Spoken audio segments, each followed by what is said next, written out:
तुम तीनों की चटनी बनाकर खाने में बड़ा मजा आएगा।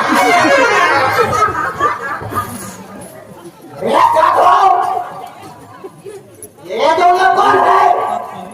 यार इन्हें अपने को गले में मिलने के लिए ठक्कर यहाँ लाया है। अरे मैं कई देवियों को देख चुकी, अनेकों देवताओं को भी देख चुकी, किंतु इतने सुंदर राजकुमार आज तक नहीं देखे।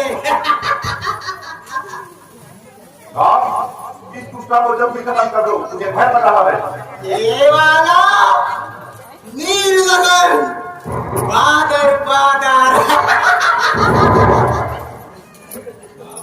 और ये वाला गुलाल आगी आगी।